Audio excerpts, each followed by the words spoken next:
Oui, Télématin continue. Merci d'être resté en notre compagnie. On va à présent découvrir une parenthèse littéraire avec Olivia de Lamberterie et Laurent Bignolas. Voici la sélection du jour. On les retrouve. Regardez.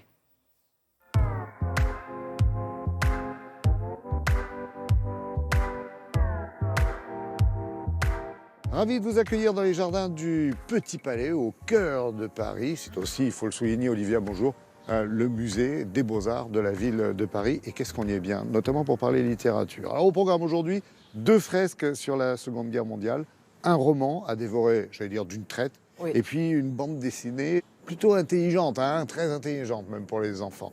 On commence avec le roman, celui de Guy Lagache, notre confrère, journaliste, présentateur, bien connu, qui se lance dans le roman et, ma foi, c'est plutôt réussi, non? Ah oui, vraiment, on ne l'attendait pas du tout dans un genre comme ça de grandes fresques historiques et romanesques.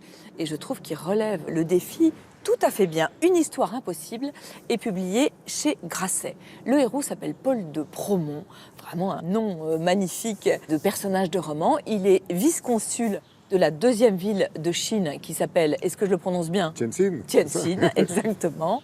Il est entré au Quai d'Orsay seulement 10 ans auparavant. Il a connu une ascension absolument fulgurante parce qu'il est déjà vice-consul, une carrière qu'il doit à son ambition, et Oui. c'est un homme très intelligent, mais aussi à son mariage. Il a épousé la fille d'un chef de cabinet du président du Conseil, ce qui peut aider évidemment pour faire carrière dans la diplomatie. C'est le mariage d'un ambitieux et d'une ambitieuse. Ils ont une fille de 10 ans, Éléonore, et si tout va bien, dans quelques mois, dans quelques années, il sera lui-même consul. Sauf que rien ne se passe comme prévu, sinon il n'y aurait pas de roman. Premier grain de sable, on est à une fête, toute la diplomatie est là, tous les expatriés sont là, et le regard de Paul croise celui de Margot. Elle a 23 ans, elle a des yeux vert émeraude, elle est magnifique, et ils vont tomber vraiment fous amoureux. J'aime beaucoup la manière avec laquelle Guy Lagache joue avec les codes du mélo. Vraiment, c'est une sorte de coup de foudre en technicolor à laquelle on ne peut pas rester insensible. Sauf qu'on est en juin 40. Donc, le malheureux Paul, il va être confronté à 2 cas de conscience. Il y a d'abord, est-ce qu'il quitte sa femme et est-ce qu'il quitte sa fille? On est en 40, c'est pas comme aujourd'hui. On divorce Ouais. pas aussi facilement.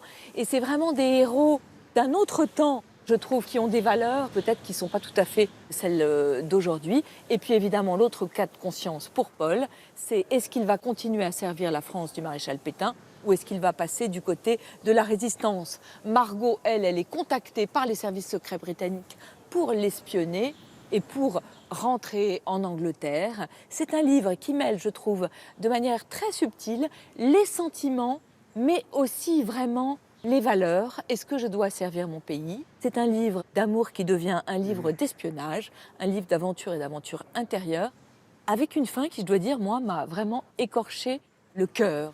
Je me demande, Guy Lagache, si vous nous écoutez, si cette histoire n'est pas le fruit de souvenirs familiaux. Moi, j'en ai l'impression aussi, parce que pour parler, déjà, choisir de parler de l'Indochine de cette époque-là, occupée par les Japonais, il faut avoir quelques notions, et en général, ça passe par la famille. Parce qu'on n'en parlait pas beaucoup de ce pan de l'histoire après Oui, la et guerre. j'ai trouvé que cette partie en Indochine, où Paul est envoyé à la recherche de Français susceptibles de passer dans la résistance, était particulièrement intéressante. C'est intéressant.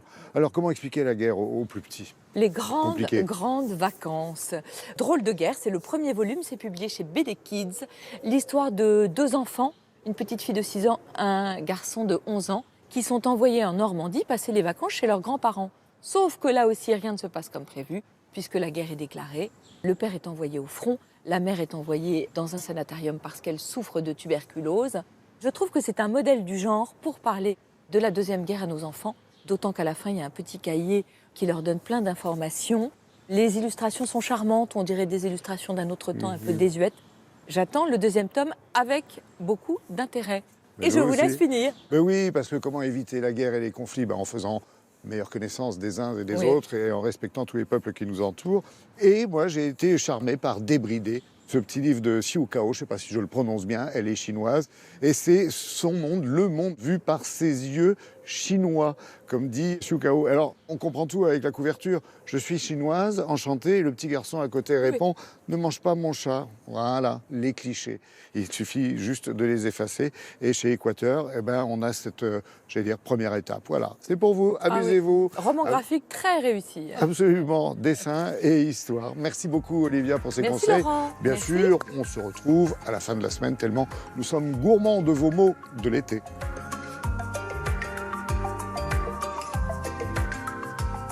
Merci beaucoup à tous les. Évidemment, si vous n'avez pas eu le temps de noter les références de ces livres sur notre site internet, tout sera inscrit.